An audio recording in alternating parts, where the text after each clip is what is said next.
sejahtera dan selamat petang. Bersama saya adalah Datuk Dr. Raizat dan Dr. Hisham. Kementerian Kesihatan Malaysia ingin memaklumkan bahawa terdapat 88 kes yang telah pulih dan dibenarkan discharge pada hari ini. Ini menjadikan jumlah kumulatif kes yang telah pulih sepenuhnya daripada jangkitan Covid-19 dan telah discharge daripada ward adalah sebanyak 915 kes, iaitu bersamaan dengan 26.27% daripada jumlah keseluruhan kes. Sehingga 4 April 2020 jam 12.30 hari, terdapat 150 kes baru yang telah dilaporkan. Ini menjadikan jumlah kes positif COVID-19 di Malaysia adalah sebanyak 3,483 kes. Daripada jumlah 150 kes baru yang dilaporkan, 80 adalah berkaitan dengan perhimpunan di Sri Petani. Sehingga kini seramai 99 kes positif COVID-19 sedang dirawat di unit rawatan rapi. Daripada jumlah tersebut, 50 kes memerlukan bantuan pernafasan. Daripada maklumat terkini yang dilaporkan ke CPRC Kebangsaan, di Duka Cita dimaklumkan bahawa sehingga kini terdapat pertambahan 4 kes lagi kematian berkaitan dengan jangkitan COVID-19.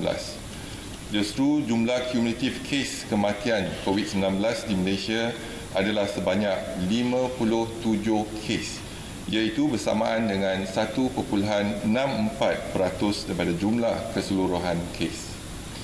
Kes kematian ke-54 iaitu kes 2149 merupakan perempuan warga negara Malaysia berumur 85 tahun dan mempunyai latar belakang penyakit jantung. Beliau telah dirawat di Institut Jantung Negara pada 23 Mac 2020 dan beliau disahkan meninggal dunia pada 28 Mac 2020 jam 12.10 pagi. Kes kematian ke-55 iaitu kes 860 merupakan perempuan warga negara Malaysia berumur 66 tahun dan mempunyai latar belakang penyakit darah tinggi. Beliau telah dirawat di Hospital Sultan Ismail Putra di Kelantan pada 18 Mac 2020 dan disahkan meninggal dunia pada 3 April 2020 jam 4 petang.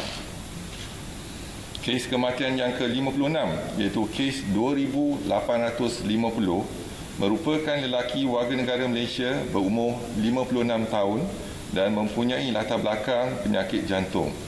Beliau mempunyai kontak rapat dengan kes 1031 dan telah dirawat di Hospital Umum Sarawak pada 30 Mac 2020. Beliau disahkan meninggal dunia pada 3 April 2020 jam 4.16 petang. Kes kematian ke-57 iaitu kes 1575 merupakan lelaki warga negara Malaysia berumur 61 tahun dan mempunyai latar belakang penyakit kencing manis. Beliau telah dirawat di Hospital Tengku Ampuan Afzan, Kuantan, Pahang pada 23 Mac 2020. Beliau disahkan meninggal dunia pada 3 April 2020 jam 10.25 malam. Kementerian Kesihatan mengucapkan takziah kepada semua ahli keluarga mereka. Adalah dimaklumkan bahawa sehingga kini kebanyakan kes positif yang dikesan adalah berkaitan dengan mereka yang menghadiri perhimpunan di Sri Petani, iaitu 1,545 kes daripada 3,483 kes keseluruhannya, iaitu bersamaan dengan 44.36%. Kluster ini merupakan kluster yang terbesar setakat ini dan telah mempunyai beberapa generasi kluster jangkitan. Misalnya, melibatkan ahli keluarga mereka, kontak rapat di masjid dan juga di madrasah tahfiz. Kementerian Kesihatan akan terus bekerjasama dengan pelbagai agensi bagi mengenal pasti dan menguji semua kontak rapat di kalangan kumpulan yang berisiko tinggi ini. Orang awam juga disuruh agar menghubungi pejabat kesihatan daerah yang terdekat untuk disaring sekiranya menghadiri ataupun mempunyai kontak rapat dengan mereka yang menghadiri perhimpunan tersebut. Orang awam dipohon untuk memberikan kerjasama kepada agensi-agensi yang terlibat dalam mengekang kejadian COVID-19 di Malaysia. Seperti dimaklumkan, tempoh 2 minggu fasa kedua PKP adalah amat penting di mana kerjasama semua pihak adalah amat diperlukan bagi memastikan rantaian jangkitan COVID-19 dapat diputuskan. Justru Kementerian Kesihatan Malaysia ingin menasihatkan orang ramai untuk duduk di rumah sambil mengamalkan etika kebersihan iaitu kerap membasuh tangan dan jarakkan diri antara satu sama lain. Sekiranya mempunyai gejala, gunakanlah penutup hidung dan mulut. Sekian, terima kasih. Kalau ada apa persoalan?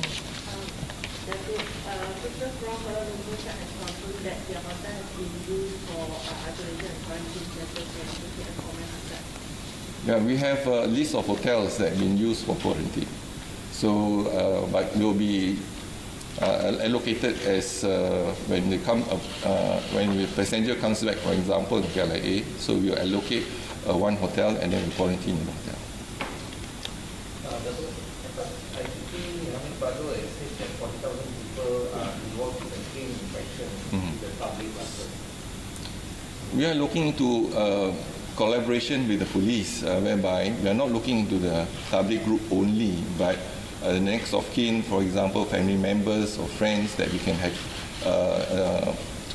to enhance our contact tracing. So this is important for us to use the expertise in our police force and to help the Ministry of Health to trace the contact tracing.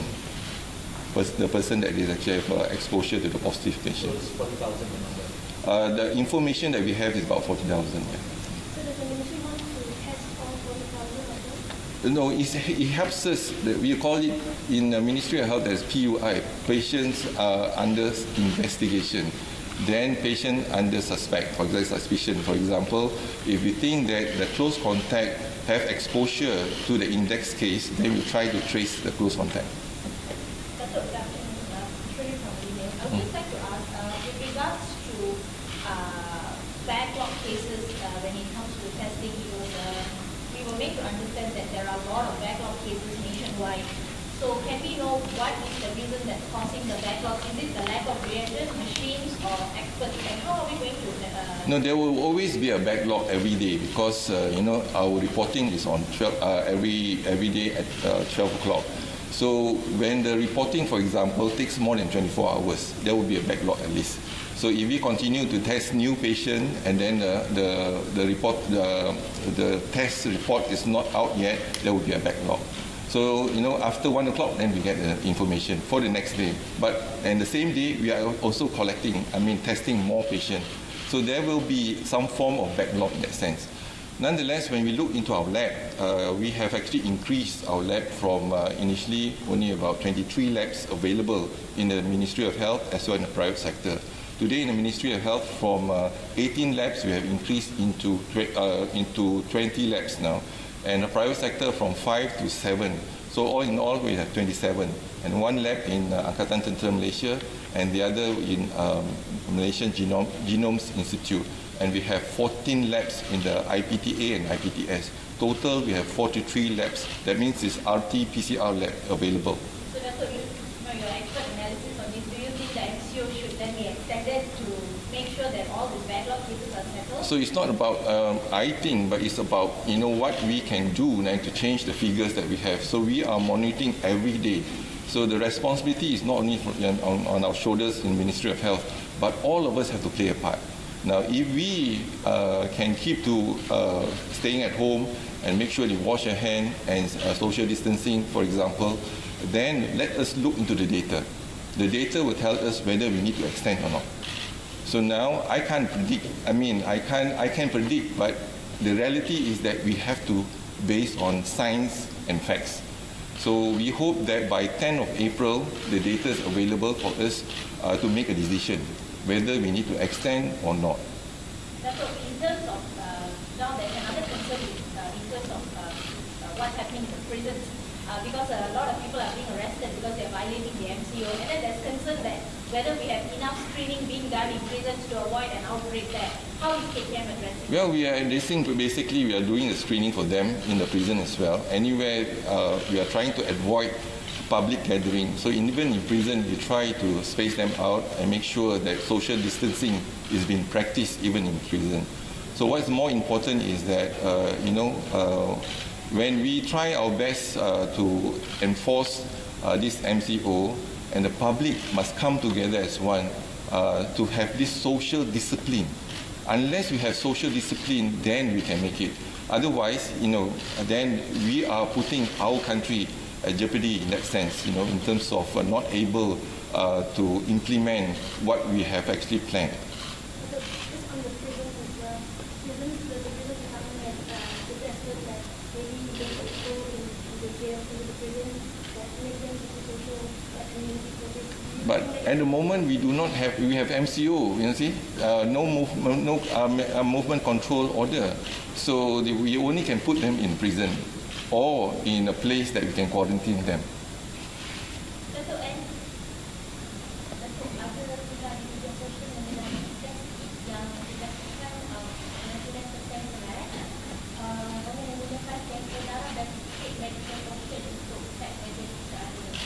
Kalau menggunakan sampel darah, besar kemungkinan ialah test kit yang menggunakan kaedah serologi, iaitu untuk mengukur antibody, respon antibody. Sebagaimana yang saya katakan awal lagi, iaitu kalau antibody IgM dan IgG.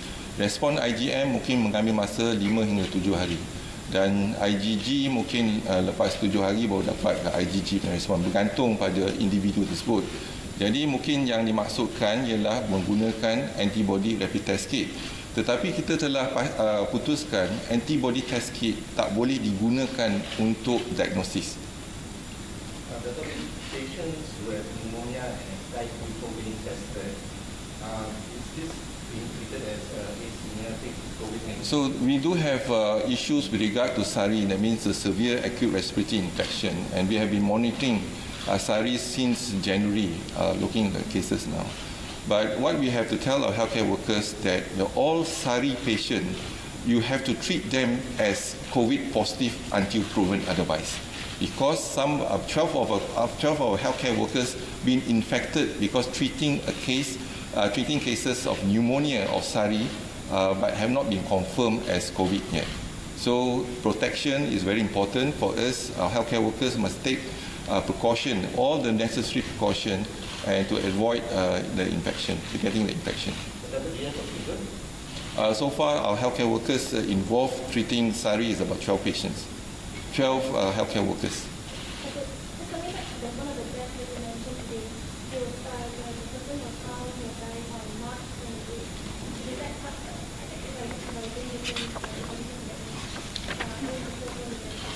Can't hear you. Can you say?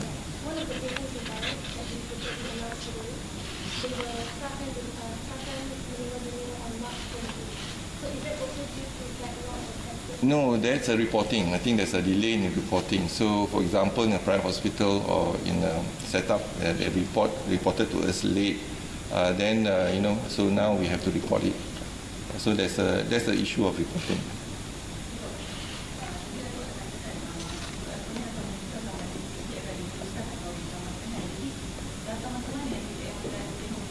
Data ialah kita tengok data setiap hari. Kalau dalam tempoh 6 hari lepas kita nampak ada peningkatan 2 hari lepas, iaitu lebih kurang 218 kes dan lebih daripada 200 2 hari lepas.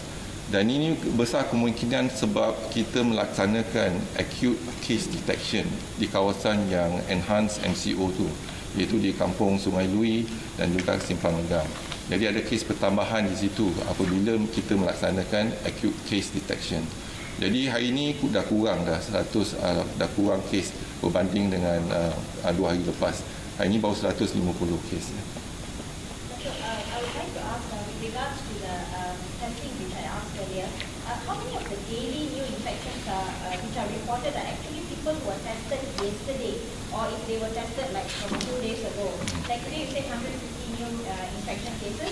Were all these 150 people tested yesterday, or were they from some weeks ago? Okay, the total case that we are, the testing that we have done over last couple of weeks, actually total, the cumulative case 47,723, and 70%, equivalent to 35,792, they are the diagnosis, that means the first time testing. 70% of the cases first time.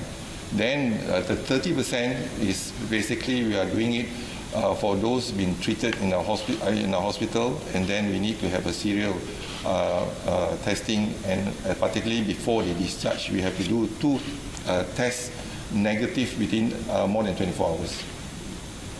Just wondering about the 3 cluster. So out of the whole cluster, do we know how many more have not been screened? And of those screened, how many of them have not been screened? So we have been informed during the gathering that there's about 16,000 people and 1,000 foreigners from 25 countries, and local about 14,500. So we do have the figures for about more than 12,000 screened index cases. But now we are not only looking at the index cases of those who have attended the gathering, but also the family members as well as close contact. That's why we get a figure of almost about 40,000, to detect, because within 1 month we have seen the transmission into 5th generation. So the index case infected the 1st generation, 2nd generation, 3rd generation, it continues on the 5th generation. So that's the reason why we need to not only trace the index case, but also the close contact family members. There are 2 groups that are actually at risk of infection. Basically, number 1, family members of the close positive case, and second, the healthcare workers, because we deal with a patient all the time. More so if patient comes to our hospital and clinic and hide some of the information. That means, not telling us the truth. This is, then you put the risk of the healthcare workers. For example, in a clinic, or even when come as a patient of SARI, pneumonia, for example. So now we tell all our healthcare workers, to those who are coming with cough and cold, for example, or with symptoms or sign of pneumonia, you must treat them as COVID patient until proven otherwise, although you do not have the investigation yet. But I was just wondering on numbers, how many more have not been tested, already screened but not tested yet, and how many more have not even come out for screening? So the group, we still have about 3,000 of them. We believe that some of them not in the country, some of them perhaps they are in Indonesia, perhaps they have gone abroad, for example in India or even other countries. So we believe that, so they are out there, but we are trying to trace them as best as we could. This is for screening? This is to encourage them to come for screening, as well as those who have attended the gathering in Sri Petali. But, you've mentioned a few times that we have been looking for them. Will the government employ more drastic measures to bring them home or test them? One of the reasons is why we are working with our police, because they have the expertise to track and trace people. So I think with their expertise, we'll do. And also we are engaging with NGOs and organizations that help us to reach out to them.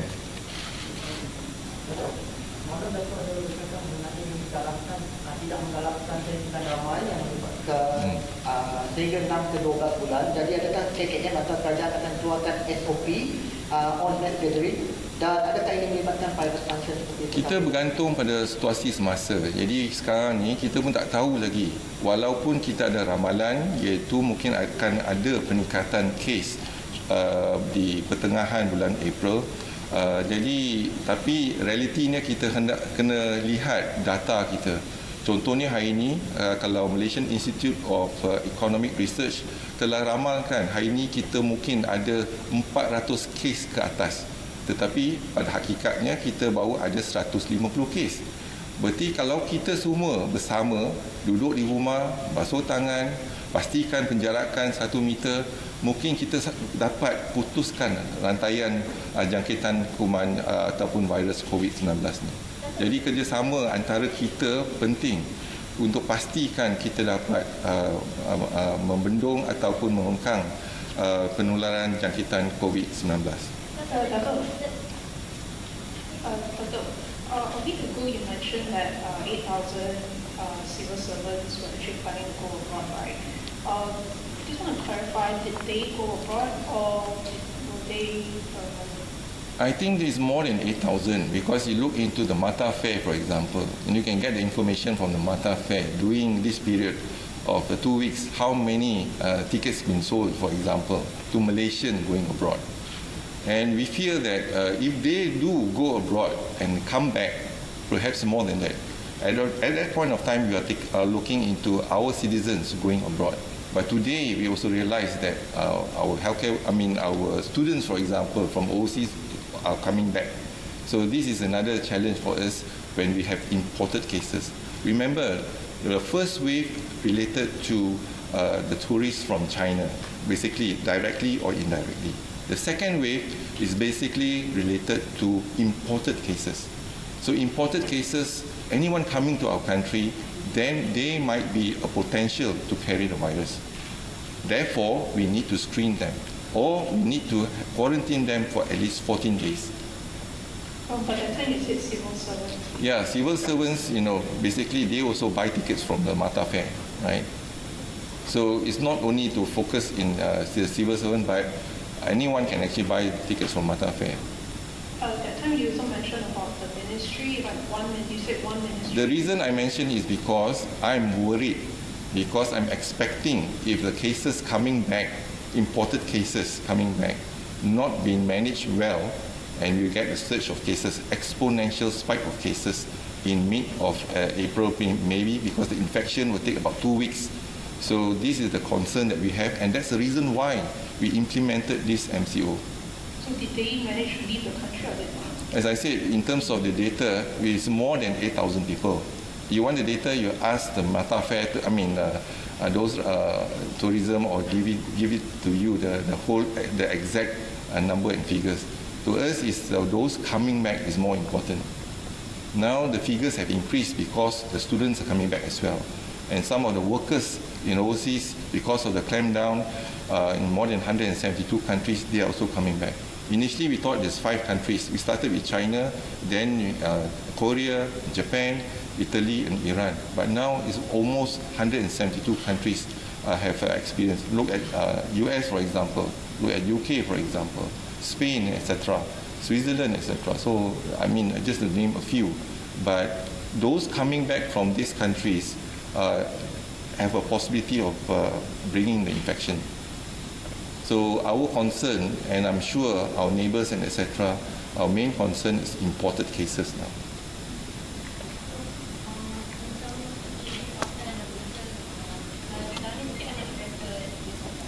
Saya tak pasti sebab yang tu bawah MKN. Jadi kita ada list hotel yang telah dikenal pasti oleh Kementerian Pelancongan. Tetapi apa yang pasti ialah kalau mereka balik, dia akan dialih ataupun dipindahkan. Mereka yang tak ada gejala akan dipindahkan ke hotel tersebut. Mereka yang ada gejala kita akan tahan, kita akan melaksanakan ujian dan kalau dan mungkin akan ditempatkan di hospital kalau positif.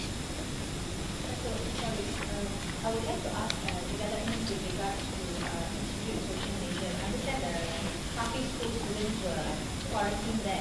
So the information we received is that the students were all tested negative during the first swab, negative during the second swab, and the third swab is an exponential rise of 41 cases. So was there a flaw in the SOP because we were informed that they were mingling and walking around the whole isolation area? So how did the spike happen? So as we know that the incubation period is 14 days. You may test negative the first day, you may test negative the second or third day, and the 5th day you get positive.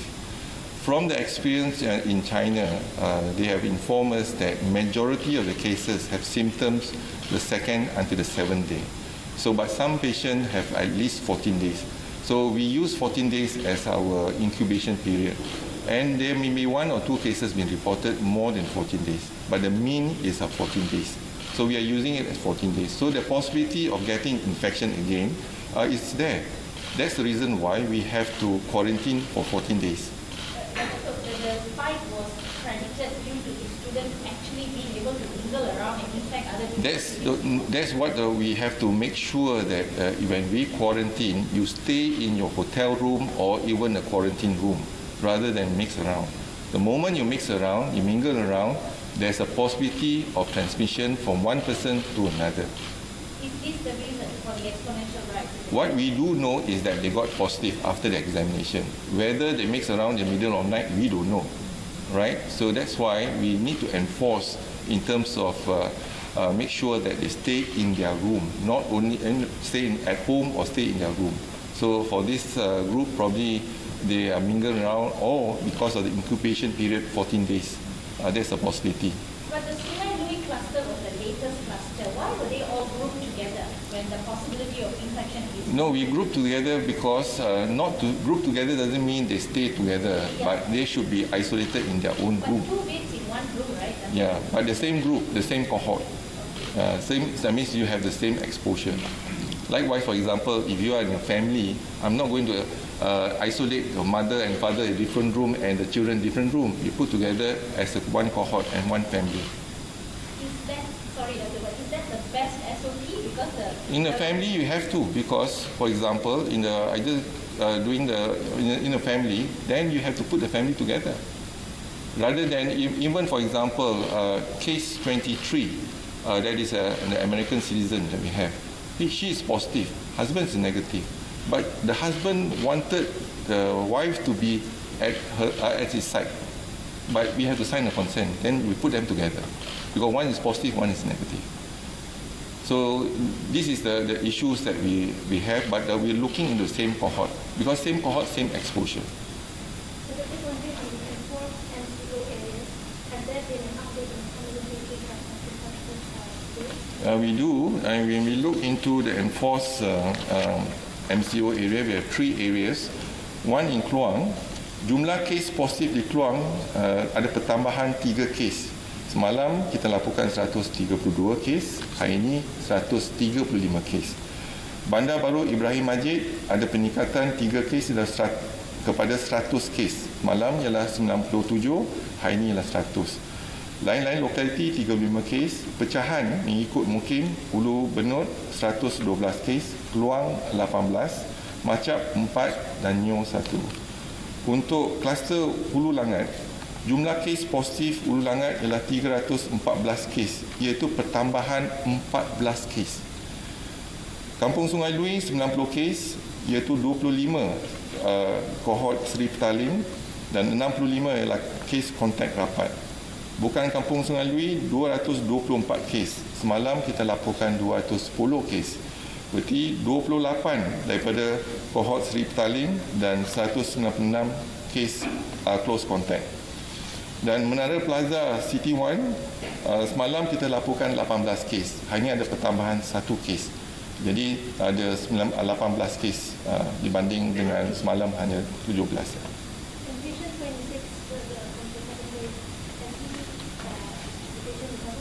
Yeah, he has recovered from intubation. I think he needs intubation and ventilation and has recovered. Patient 33 also have discharged. So, and they are doing well. And in fact, he is contacting me directly, to thank Ministry of Health for the services given to them. Doctor, you said your main concern is imported cases. Those that are coming back. Do you have a figure? There's a reason why every day we were told before the lockdown about 10,000 people comes back every day. 10,000. Now after the lockdown is about 4,000 plus. So we hope that we really control our border and we deny those who are tourists coming from other countries. But we are talking about our own citizens. Yeah. So how many of them still our own citizens who are out there yet to come back? We don't have a figure because unless we can't predict when they're coming back tomorrow, day after tomorrow, and so on. So what we do know that from today, for example, the last 3 days that we implemented in terms of quarantine, we have 752 cases being quarantined in the hotel, for example. And we have 8 cases that is actually positive in terms of the temperature scan and etc. So we need to isolate them and then we continue to investigate them in the hospital. The test kit currently being used, the RT-PCR, where is it from and can we source for a better test kit? Are we looking at it one for the other? No, there are two test kit. One is the rapid test kit, and then the other one is the gold standard is PCR, RT-PCR. So all our 43 hospitals now, whether in the public sector or private sector, we are using the RT-PCR. And the capacity that we have a day, we can do maximum to 11,000 now. We hope that we can increase. Today, I think we can do every day is 11,500. So the capacity we can push to 16,500 from the 43 labs that we have, public sector, private sector, university, and Ministry of Health. So we hope that there are another 5 more labs in the process. But more importantly is that the turnaround time will take some time if you use the PCR. So we do have challenges there as well, but we are trying our best to see how best we can increase the capacity in terms of using the PCR at the moment. I think that's the one that gives the most accurate reading. Most accurate reading. But it takes longer. It takes longer, that's right. And the confirmation is using PCR. We do have the test kit, antigen test kit. We've been testing 2 brands from China, 1 brand from Korea.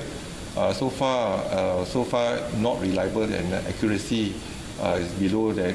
One is below 50% and the other was only 56%. So we will continue to test a rapid test kit. The good thing about this rapid test kit is that it's point of care testing, which means we don't need to send the sample to IMR or etc. So with the clinic, for example, doing the swab, and if you have a biosafety cabinet, you can test it there. And the results, probably we will get the result much faster, maximum of 1 or 2 hours maybe. So that depending on the time taken for us to get the swab. So we hope that we will have a reliable test kit. We have been assured that, for example, next week we'll have another test kit coming from Korea. So we are looking forward. Hopefully, they promise us that this is more than 80% accuracy. So if 80% accuracy, we can use it. But if 50% accuracy, it's very difficult for us to use because there will be false positive and false negative. You think you don't have it, then you have the virus. You think you have the virus, you may not have the virus. So this is the issue of false negative and false positive. So just on the issue of testing, today, yesterday, immigration is saying that Malaysians who are in Singapore, who work in Singapore, they can be tested in Singapore. If they test negative, they can come back without quarantine. Is that advisable? Our agreement with our counterpart in Singapore is that our workers for health, our workers in Singapore, upon completion of phase 1, and then if they want to come back, they have to be tested in Singapore. So if they are tested negative, then we do not need to repeat again. So we will accept the negative test, and then we do the necessary for them.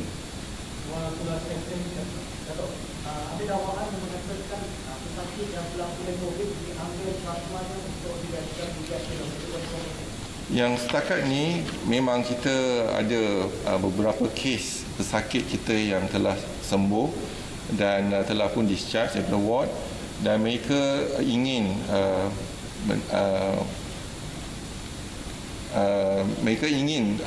untuk dapatkan ataupun contribute kepada sains contohnya lah. Jadi mereka mendermakan darah mereka, dan darah sebelum mereka mendermakan darah mereka, kita akan mensaring untuk jangkitan kuman yang lain, contohnya sama ada hepatitis C dan sebagainya.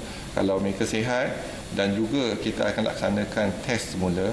Kalau test pun negatif, jadi kita akan ambil darah dia, kita akan asingkan darah merah dengan plasma.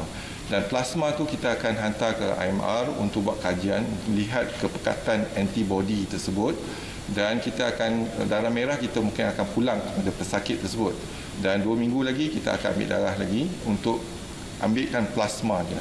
Dan plasma ni kita akan kaji, dan kalau antibody dia tinggi, mungkin besar kemungkinan kita boleh gunakan plasma daripada pesakit untuk merawat pesakit yang lain.